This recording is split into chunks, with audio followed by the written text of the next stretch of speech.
Welcome to Second Take, the show that focuses on the issues behind the news. The Energy Department confirmed this week that the bidding documentation for the first 1,025 megawatts of renewable energy projects is ready. The tender will be issued once the energy regulator has confirmed that it concurs with the approach being taken. Terence Creamer joins me to discuss the development. Terence, welcome to Second Take. One of the issues that the Energy Department clarified this week is that there will be an element of price competition in the tender. Has this come as a surprise? No, I don't think it's come as a surprise. I think the rumours have been around for some time now. I think it's dating back to last year. It gained sort of momentum in the first quarter of this year when the bidding documentation wasn't released in April as people were expecting for the first round of the refit. Well, it was called refit, and refit is the renewable energy feed-in tariffs, which now looks like that refit is somewhat abandoned in favour of an element of price competition. And the way government is sort of framing this is to say that, yes, the 2009 refit rates, which were promulgated, well, first they were canvassed, there was a public hearing, and eventually promulgated after NERSA did those hearings, that's the regulator. They were fairly favourable to the renewable industry in terms of what refit rates or feed-in tariff rates are globally. So there was a lot of interest that galvanised a lot of interest in becoming involved in the South African refit program. But as the program was delayed over the last 2 years, there's been revisions to what's been happening in the rest of the world in terms of these tariffs that are given to renewable energy projects. And I think government was worried about paying over the odds. So the signal was started to be sent that, maybe these rates are too high. And then we heard in, I think around April, that NERSA was going to review the tariffs, which they did. They had a whole series of public hearings. And that sort of caused a whole lot of confusion as to how are we going to go about this first round. Are we going to be based on the 2009 tariffs, which is what the request for information documentation, which was put out last year, was based on? Are we going to go on the revised tariffs? And then we started to hear rumours that actually Treasury and the DOE, the Department of Energy, were considering a full-blown price competition. So to actually abandon refit entirely and have price competition built in along with other sort of selection criteria, again, which we don't know what that selection criteria will be.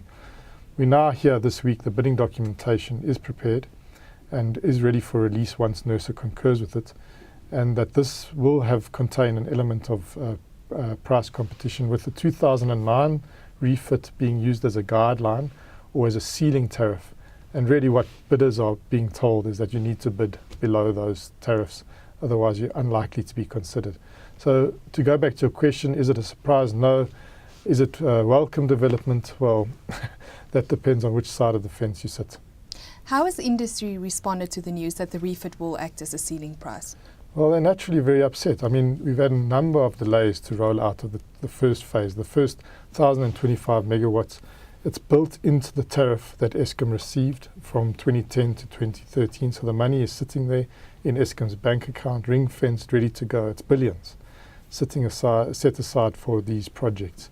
And the only real certainty that the industry's had during all these delays has been the tariff. So that's the predetermined tariff that NERSA promulgated in 2009. We now sit, just as we're about to have some action on the renewable energy front, we sit with a change and a moving of the goalposts. So naturally there's a lot of unhappiness.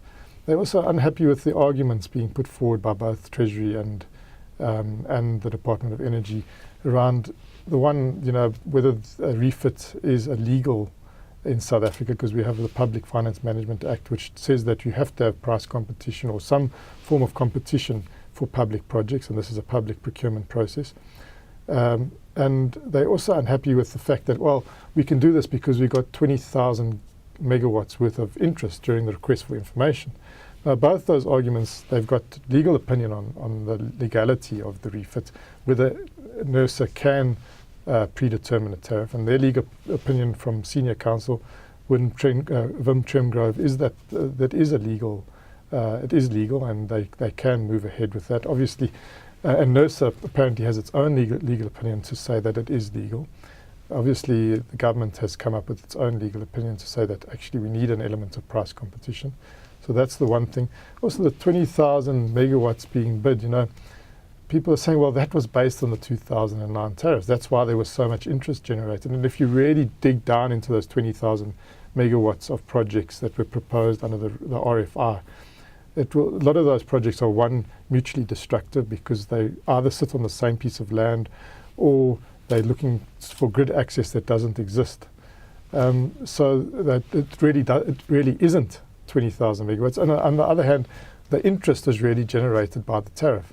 So on a number of levels, this change in the rules this late in the game, I think, has taken the industry not so much by surprise because the rumours have been abounding, but really it's really frustrated them, whether they wind, whether they solar. It's not just as government is presenting a wind lobby issue. It seems like across the board, whoever you talk to feels refit is the best practice internationally.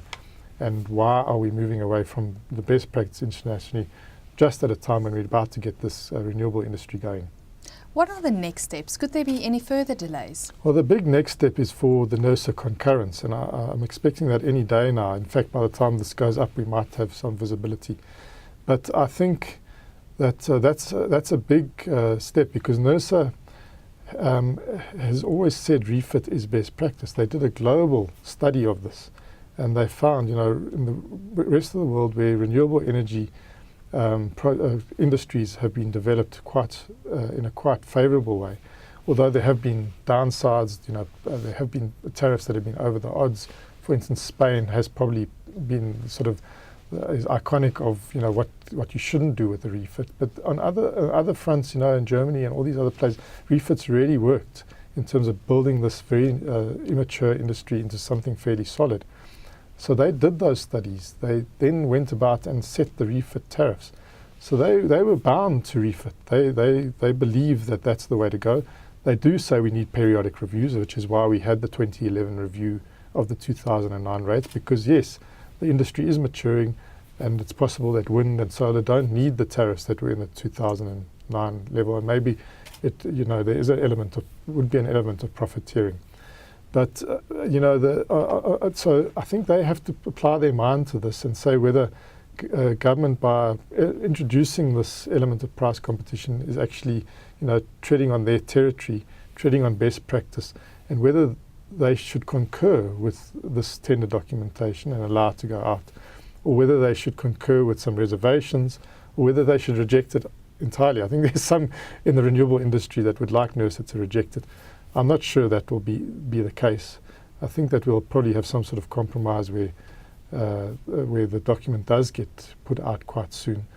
But I think NERSA is in a difficult position, and they have to show their independence, and how they show that over the next few days is going to be interesting. Terence, thank you very much. That is the Second Take show for this week. Thank you for watching, and join us again next time for more news analysis.